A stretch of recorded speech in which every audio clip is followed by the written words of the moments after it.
Hello' guys, good morning. কি কৰি আছে আপোনালোকে? এতিয়া ৰাতিপুৱাৰ সময় হৈছে। মই মোৰ প্ৰথমটো ব্লগ কৰিবলৈ আগবাঢ়ি গৈ আছোঁ। কেনেকুৱা কি হয় ক'ব নোৱাৰিম, তথাপি যিমানখিনি পাৰোঁ সিমানখিনি আপোনালোকক এণ্টাৰটেইন কৰিবলৈ চেষ্টা কৰিম।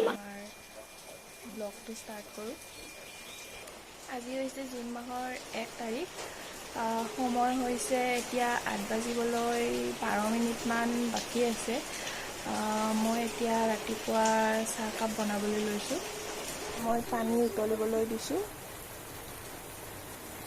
চাহখিনি মই বনাই লওঁ। এতিয়া মই চাহখিনি উতলিবলৈ দিছোঁ। আপোনালোকে চাহ কেনেকৈ বনায় বাৰু? গাখীৰ চাহ মই হ'লে ফাৰ্ষ্ট চাহপাতখিনি ভালদৰে উতলাই লওঁ, কালাৰটো ওলাব দিওঁ, তাৰপিছত গাখীৰখিনি দি দিওঁ আৰু যেতিয়া ফেনখিনি ওপৰলৈ উঠি আহে এনেকৈ 3বাৰমান হোৱাৰ পিছত যেতিয়া ফেনটো কমি যায় তেতিয়া মই নমাই দিওঁ। কমেণ্ট ছেকশ্যনত জনাবচোন কেনেদৰে চাহ বনায় আপোনালোকে।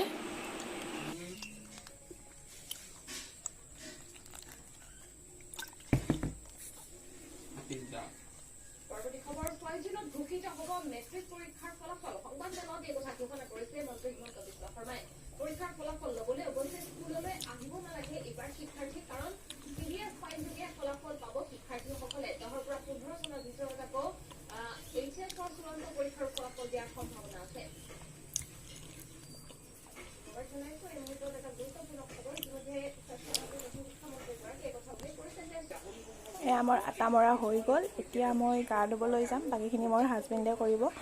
আটাখিনি মই অফিচত যিহেতু যাম, টিফিনৰ কাৰণে ৰুটি বনাব তেখেতে আৰু ভাজি এখন বনাব। তো আপোনালোকক মই অলপ পিছত লগ পাই আছোঁ। হেল্ল' গাইজ, মই গা পা ধুই ৰেডি হৈ আহিলোঁ আৰু অফিচ যাবৰ বাবেও ৰেডি হ'লোঁ। এতিয়া 9:09 হৈছে।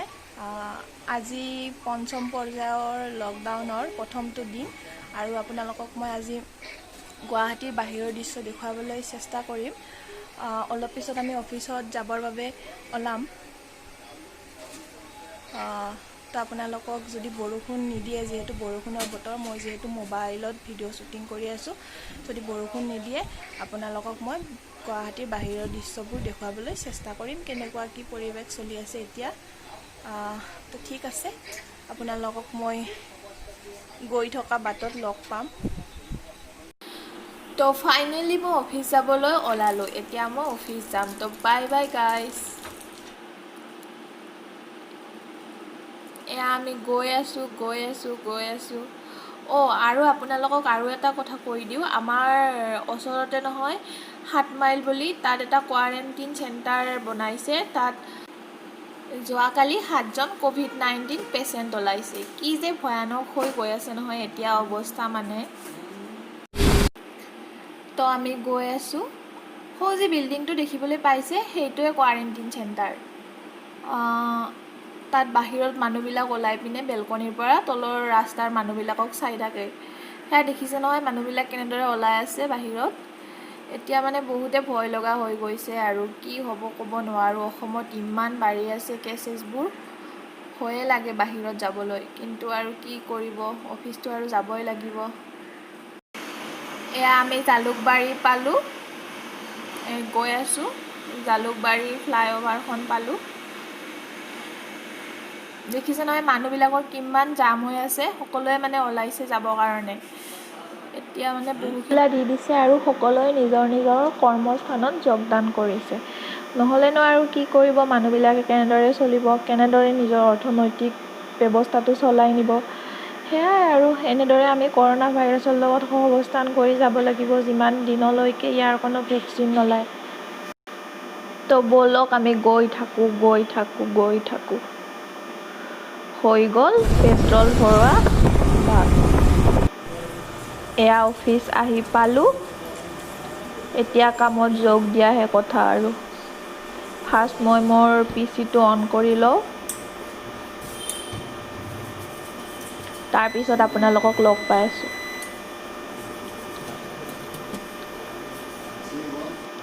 হেল্ল' গাইজ, এতিয়া মই অফিচ আহি পাইছোঁ। এতিয়া মই অফিচত আছোঁ। এতিয়া 10টা বাজিছে। আপোনালোকক মই অলপ দেৰি পিছত লগ পাই আছোঁ। তো গাইজ এতিয়া মই অলপ মোৰ কাম কৰি লওঁ, তাৰপিছত মই আপোনালোকক লগ পাই আছোঁ।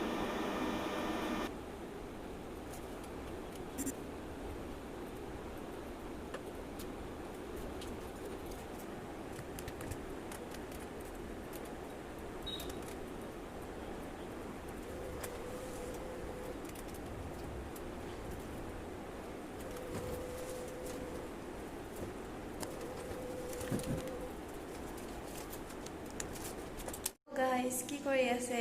লাঞ্চ কৰিলেনে আপোনালোকে? মই কৰিলোঁ। এতিয়া 3:20 হৈছে। মই ভাবিছোঁ যে এইটো যিহেতু মোৰ ফাৰ্ষ্ট ব্লগ হয়, তো আপোনালোকৰ আগত মোৰ ইন্ট্ৰডাকশ্যনটো দি দিওঁ। মোৰ নাম হৈছে জুলি তালুকদাৰ। মোৰ ঘৰ হৈছে সৰভোগত, বৰপেটা ডিষ্ট্ৰিক্ট, গৰখীয়া মন্দিৰৰ ওচৰত। আমাৰ সেইখিনিক বৰনগৰ বুলি কয়, সেইবাবে মোৰ চেনেলটোৰ নাম ৰাখিছোঁ বৰ্ণগৰীয়া জীয়ৰী। মই ইয়াতে গুৱাহাটীত থাকোঁ। মই ইয়াতে প্ৰাইভেট জব এটা কৰি আছোঁ ডিষ্ট্ৰিবিউটাৰত। মোৰ হাজবেণ্ডো সৰভোগৰে হয়। আমি দুইটা একেটা অফিচতে জব কৰোঁ। সেইখিনিয়ে আৰু মোৰ পৰিচয়। প্ৰাইভেট জব কৰি আছোঁ। ইমানটো ইজি নহয় গভমেণ্ট জব পোৱা। গভমেণ্ট জবৰ বাবে ট্ৰাই কৰি আছোঁ, কিন্তু এতিয়ালৈকে কি ক'ম আৰু কপাল ফুলা নাই। চ' সেয়াই, লাঞ্চ চাঞ্চ কৰি এনেকৈ বহি আছোঁ। কামো ইমান নাই, যিহেতু কৰোণা ভাইৰাছে গোটেই বিশ্বকে জুৰুলা কৰি দিছে। কাম পাতিৰ প্ৰেছাৰো ইমান নাই, যিখিনি আছিলে সেইখিনি কৰি ল'লোঁ। কি ক'ম আৰু সেয়াই। ঠিক আছে, আৰু অলপ দেৰি পিছত আপোনালোকক লগ পাই আছোঁ। আমাৰ অফিচ ছুটি হ'ল, এতিয়া মই ঘৰলৈ গৈ আছোঁ। আপোনালোকে চাগে দেখি মই ভয়ে খাইছে, পূৰা মাস্ক চাস্ক মাৰি আছোঁ, কাপোৰ এখন বান্ধি লৈছোঁ।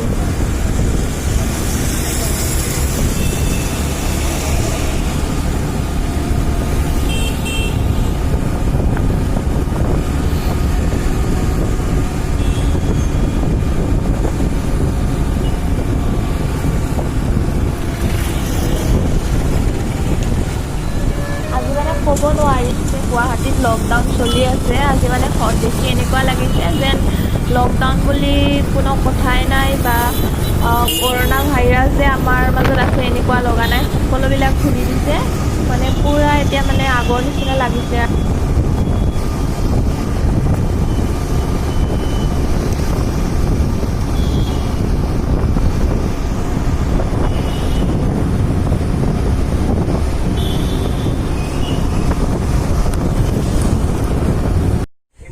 গাইজ, মই অফিচৰ পৰা আহি ফ্ৰেছ হৈ কেনে চাহ তাহ খালোঁ। বহুত ভোক লাগিছিলে, চ' মেগী বনালোঁ। এতিয়া মেগী খাই আছোঁ। মেগী খোৱাখিনি বাৰু আপোনালোকক নেদেখুৱাওঁ। গাইজ, আজি মই ভাবিছোঁ যে মই আজি মাছেৰে তিলৰ আঞ্জা বনাম আৰু ভাত কেৰেলাৰ বেচনেৰে চপ বনাম। তো আপোনালোকক ৰেচিপিটো শ্বেয়াৰ নকৰোঁ, মই ইমান ৰান্ধিব পৰা পাকৈত নহয় ৰেচিপি শ্বেয়াৰ কৰিব পৰাকৈ। তথাপি আপোনালোকক মই ডেম'টো দেখাব পাৰোঁ। এয়া মই মাছ ফ্ৰাই কৰি আছিলোঁ। তিলৰ আঞ্জাখন বনাওঁতে মই ভিডিঅ' কৰা নহ'ল, কিন্তু ভাতকেৰেলাৰ মই যিকেইটা বেচনেৰে চপ বনাইছিলোঁ সেইকেইটাৰ মই এটা সৰু ডেম' দেখুৱাব পাৰোঁ। এয়া মই ফ্ৰাই কৰি আছোঁ ভাতকেৰেলাৰ চপ। খাই বাৰু ভালেই লাগিছিলে। মই আজি ফাৰ্ষ্ট টাইম ট্ৰাই কৰিছোঁ, কেনেকুৱা লাগে বোলো খাই চাওঁ ভাতকেৰেলাৰ। তো ভালেই লাগিছে খাই, মচমচীয়া টাইপৰ হৈছিলে, বেয়া লগা নাই, খাই ভালেই লাগিছিলে। আপোনালোকেও ট্ৰাই কৰি চাবচোন, কেনেকুৱা পায় মোক কমেণ্ট ছেকশ্যনত জনাব। এয়া মই ফ্ৰাই কৰি আছোঁ। অলপ দেৰি ফ্ৰাই কৰিব লাগিব, যাতে চপটো ভালদৰে ভিতৰলৈকে সিজি যায়। আপোনালোকে চিম্পলি যেনেকৈ বেলেগ চপবোৰ বনায় তেনেকেই বনাব পাৰে। বেচনখিনি গুলি লৈ কেনে তাত আপুনি নিমখ, হালধি, গৰম মছলা এইবোৰ মছলাবোৰ দি কেনে পিচকৈ ভাতকেৰেলাবোৰ কাটি লৈ তাত দি। তো গাইজ, মই আজিৰ ব্লগটো ইমানতে সামৰণি মাৰিছোঁ। মই আপোনালোকক লগ পাম মোৰ নেক্সট ব্লগত। তেতিয়ালৈকে আপোনালোকে মোৰ ভিডিঅ'টো চাই কেনেকুৱা পালে কমেণ্ট ছেকশ্যনত জনাবলৈ নাপাহৰিব আৰু যদি ভিডিঅ'টো ভাল লাগিছে তেতিয়াহ'লে লাইক কৰিব, শ্বেয়াৰ কৰিব আৰু চেনেলটো ছাবস্ক্ৰাইব কৰি দিব। Bye bye, good night.